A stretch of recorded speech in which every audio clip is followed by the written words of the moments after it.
গোপালগঞ্জের নির্বাচনের খবরাখবর রাখছেন সহকর্মী সুমন তানভীর। সেখানকার সার্বিক পরিস্থিতি জানতে তার সঙ্গে যুক্ত হব। সুমন, কিছুক্ষণ আগে আপনার সাথে কথা হচ্ছিল, গোপালগঞ্জের চিত্রটা আসলে সারা দেশের ভোটের চিত্র থেকে একটু আলাদা। সেখানে ভোটাররা আসলে এখনো জানেন না আগামীকাল তারা ভোট দিতে যাবেন কিনা বা কাকে ভোট দিবেন।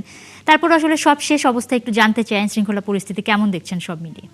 একদম আপনি ঠিক বলেছেন। সারা দেশ যখন ভোটের আমেজে কিংবা একটা ভোটের আবহে ভাসছে, তখন কিন্তু আসলে গোপালগঞ্জের চিত্রটি একটু অন্যরকম। আমি এখন যে জায়গাটিতে আছি, সাবেক প্রধানমন্ত্রী শেখ হাসিনার ঠিক বাড়ির বাইরেই আছি। আপনি নিশ্চয়ই দেখছেন মাজার, শেখ মুজিবুর রহমানের মাজারের 3 নম্বর গেট এটি, এবং তার মাজার ঘেঁষেই কিন্তু আসলে তার বাড়িটি, এবং সেই বাড়ির বাইরে তাদের যারা প্রতিবেশী আছেন কিংবা যে দোকানগুলো আছেন, সেখানে অনেক মানুষজন আছেন। তাদের সঙ্গে আমরা কথা বলছিলাম, এর আগেও এই এলাকার অনেক মানুষের সঙ্গে কথা বলছিলাম।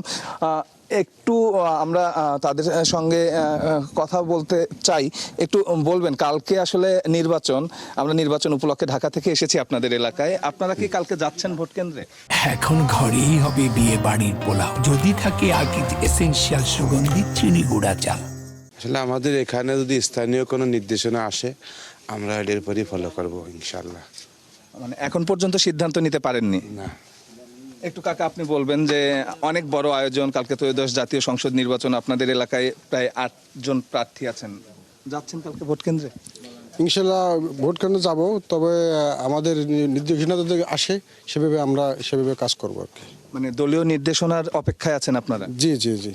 আপনি শুনছিলেন, আসলে আপনি জানেন যে গোপালগঞ্জে যারা বাস করেন কিংবা এই টঙ্গীপাড়ায় যারা আছেন, বেশিরভাগই আওয়ামী লীগের কর্মী সমর্থক। কাকা আপনি বলবেন যে কালকে নির্বাচন, অর্থাৎ রাত পোহালে নির্বাচন, আপনারা ভোট কেন্দ্রে যাচ্ছেন কিনা? কালকে আল্লাহ যদি বাসায়, যদি আল্লাহ নিয়ে আইতে যাব না, আল্লাহ না নিলে যাব না। মানে এই যে না যাওয়ার পেছনে কারণ কি, যে আওয়ামী লীগ আসলে নির্বাচন? না, আওয়ামী লীগ আর বিএমপি নাই, অমক নাই, তবে না, শরীর অবস্থা ভালো না। যদি ভালো হয় তা আল্লাহ যদি নিয়ে আইতে যাব না যাব। শুনছেন, একদম সাবেক প্রধানমন্ত্রী শেখ হাসিনার যারা প্রতিবেশী আছেন, তাদের মুখের কথাই আমরা একটু বোঝার চেষ্টা করছি, তাদের কাছ থেকে জানার চেষ্টা করছি।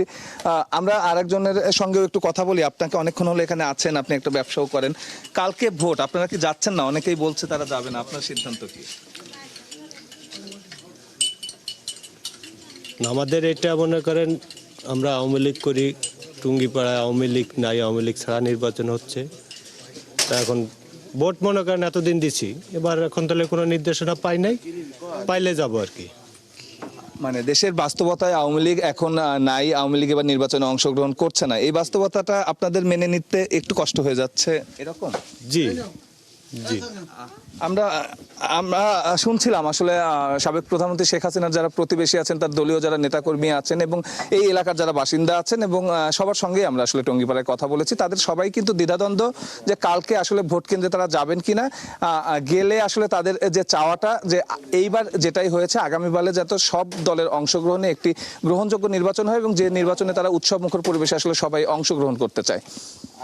আগামীকালে ভোটের সময়ই হয়তো আমরা দেখতে পাবো গোপালগঞ্জে আসলে কি পরিমাণের ভোট পড়ে এবং সেখানকার ভোটাররা আসলে কি বলছেন।